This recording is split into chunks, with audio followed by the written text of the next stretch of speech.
Selamat pagi, pada kesempatan kali ini saya Christian Agusta dengan NIM 2602 1577005 akan menjelaskan mengenai ujian akhir semester Deep Learning saya yang nomor 1. Baik, untuk nomor 1, diminta untuk melakukan pembagian dataset menjadi 80 banding 10 dan banding 10.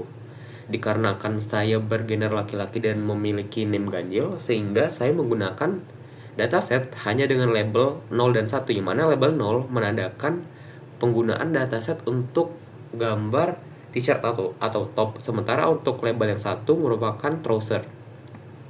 Kemudian di sini adalah proses untuk melakukan pemanggilan pada keras dataset untuk fashion menis. Kemudian saya melakukan reshaping terhadap array-nya dan ya dilakukan reshaping. Kemudian di sini saya melakukan splitting, yang mana tentunya untuk train dataset saya menggunakan 0,8 dan tesnya 0,2 dan starting point terhadap data Y-train. Kemudian di sini lagi saya akan membagi dataset menjadi data validation data testing dengan nilai 0,5. Kenapa? Dikarenakan tadi kan size testnya adalah 0,2, sehingga untuk mendapatkan masing-masing 0,1 saya menggunakan 0,5, sehingga dataset telah terbagi menjadi 80 banding 10 dan banding 10. Kemudian selanjutnya saya menggunakan keras layers untuk membuat arsitektur yang diminta oleh baseline pada kasus, yang mana di kasus diminta untuk membuat blok konvolusi menggunakan konvolusional 2 dimensi untuk kernel 32 disertai dengan max pooling yang menggunakan pool size 2,2 juga kernel 32. Kemudian saya menggunakan flatten untuk nantinya dimasukkan ke dalam latent dimension, dan di sini adalah proses pembuatan latent dimensionnya. Kemudian untuk decoder saya menggunakan dense yang nilainya 14x14x32 yang sama dengan 6272, yang mana 6272 merupakan dimensi yang sesuai pada case. Lalu lakukan reshape dan upsampling. Kemudian digunakan layer convolutional 2 dimension dengan aktivasi relu, kemudian dengan menggunakan kernel 32, dan akhirnya digunakan pula convolutional 2 dimension dengan kernel 1 menggunakan aktivasi sigmoid.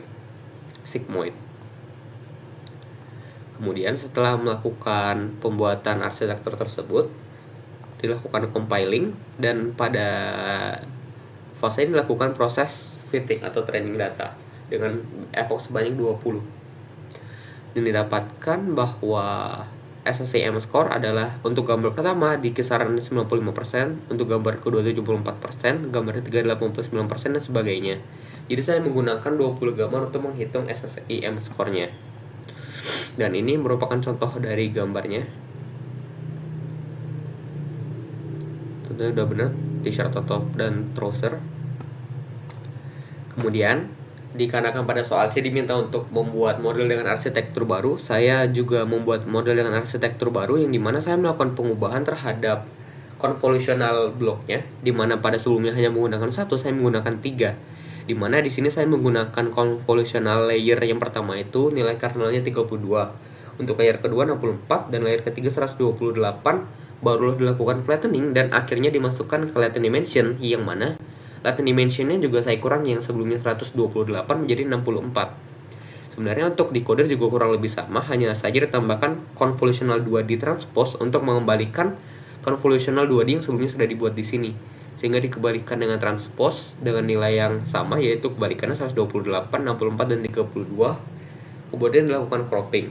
Sisanya juga tidak terlalu berbeda, dan didapatkan bahwa saya mendapatkan model seperti ini. Kemudian saya melakukan compile.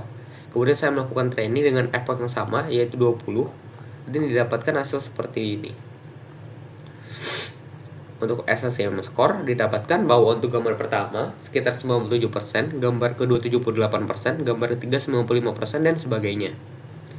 Nah, dikarenakan model ini sudah cukup bagus, saya melakukan proses tuning parameter, hyperparameter, dengan melakukan pengubahan terhadap batch size-nya, sehingga untuk model ketiga sebenarnya sama saja dengan model kedua, hanya saja saya melakukan proses pengubahan terhadap batch size-nya menjadi 64, dan didapati bahwa untuk SSIM score yang pertama, gambar pertama ada 97%, gambar kedua 82%, gambar ketiga 95%, dan seterusnya.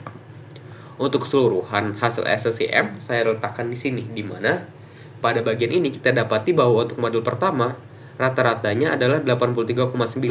Sementara untuk model kedua yang telah dilakukan modifikasi didapatkan 85,9, dan untuk model kedua yang dilakukan parameter tuning saya letakkan di model ketiga yang dimana mendapatkan nilai 87,6.